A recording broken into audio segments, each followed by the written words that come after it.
You know, that little device you carry around to text and call your friends, your phone might be sharing secrets about you that you probably are not aware of. Companies around across the country are using sensors that connect to the Wi-Fi in your cell phone to track you as you go throughout your daily lives. Scary stuff. Joining us now to discuss this is Director at the Center for Democracy and Technologies Project on Consumer Privacy, Justin Brookman.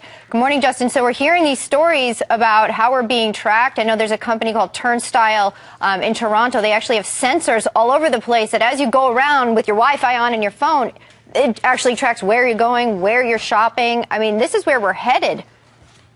Yeah, I mean, we've known for years about how the apps in your phone access really sensitive stuff like contact information, your location, and we heard earlier in the show how the NSA is starting to look at that information from apps.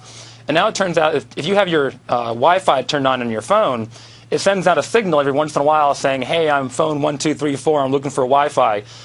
And then that can be picked up. Right. Companies around the mall, stores around the mall can say, "Oh, there's phone 1234," and watch you over time, and then find out, "Hey, you went to Victoria's Secret earlier," or "Hey, you went to this church earlier in the day."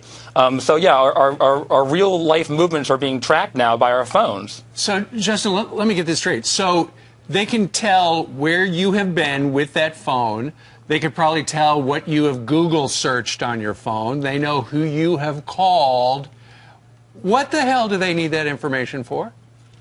Yeah, for the location tracking is mostly about analytics. Pardon me. They want to know, how people use their stores. Whether someone's over here looking at, whether the display they have up front works really well. Whether people who go to this part of the store end up buying stuff or not. Those companies actually probably don't have access to your search or your calls, but they could sell your information to data brokers or to people who have that information. So that information could later be combined without your knowledge or permission. Sure, and the potential too, just for personal information. I mean, so many purchases being made online, so many right on your phone.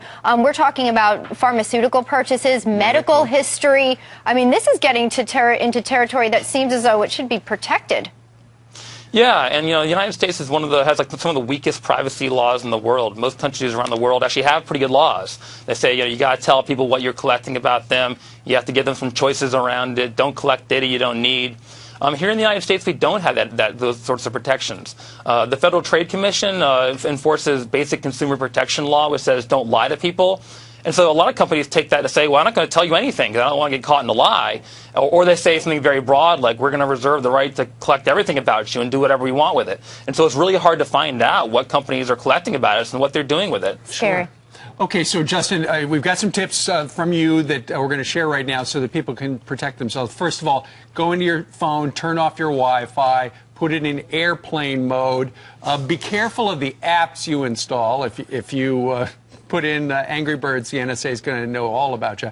And delete your browser's cookies. And I think the last one is one of the most important ones, because if you don't delete your history and the cookies in there, it's like having a pocket full of change that somebody's going to stick their hand in your pocket and take it all out.